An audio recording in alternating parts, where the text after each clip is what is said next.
साबिक वज़ीर-ए-आज़म इमरान खान की रिहाई और दीगर मुतालिबात के हक़ में एहतजाज के लिए PTI खैबर पख्तूनख्वा का मरकज़ी काफ़िला इस्लामाबाद की जानिब रवाना है। काफ़िले की क़यादत वज़ीर आला अली अमीन गंडापुर और बुशरा बीबी कर रहे हैं। पार्टी ने हुकूमती सख्त इक़दामात से निमटने के लिए अनोखा और अछूता तरीका मुतारिफ़ करा दिया। PTI खैबर पख्तूनख्वा वफाकी हुकूमत के सख्त इक़दामात के जवाब में पैरा मोटरिंग में सनती सतह पर इस्तेमाल होने वाले पंखों जैसे बहुत बड़े पंखे मैदान में ले आए।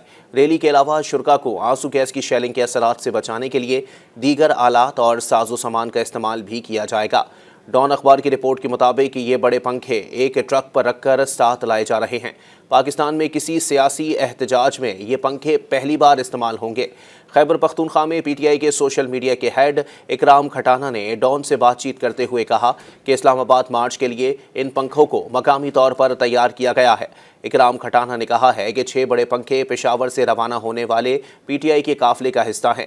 इन पंखों को चलाने के लिए बिजली के जनरेटर्स का इंतज़ाम किया गया है। अली अमीन गंडापुर की क़यादत में रवां काफ़िले में सीनियर PTI रहनुमा असद कैसर, आतिफ खान, शहराम तरकई और फैसल जावेद समेत मरकज़ी और सूबाई कायदीन और अरकान असम्बली शामिल हैं।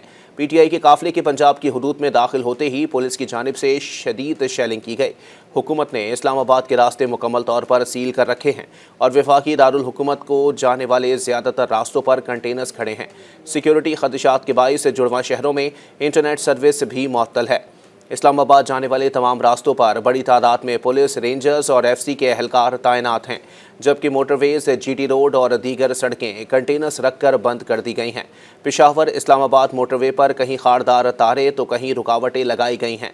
खैबर पख्तूनख्वा और कश्मीर से मरी आने वाली राबता सड़कों पर खंदकें खोद दी गई हैं। घोड़ा गली के मकाम पर सड़क पर मिट्टी के पहाड़ बना दिए गए हैं और अटक में GT रोड मुकम्मल तौर पर बंद है। इस्लामाबाद समेत कई शहरों में PTI कारकुनों की पकड़ धकड़ का सिलसिला जारी है। PTI ने गुज़िश्ता रोज़ मुख्तलिफ शहरों से सीनियर रहनुमाओं समेत 500 के करीब कारकुनों की गिरफ्तारी का दावा किया था। मज़ीद न्यूज़ अपडेट्स और डिजिटल स्टोरीज के लिए सब्सक्राइब करें डॉन न्यूज़ पाकिस्तान।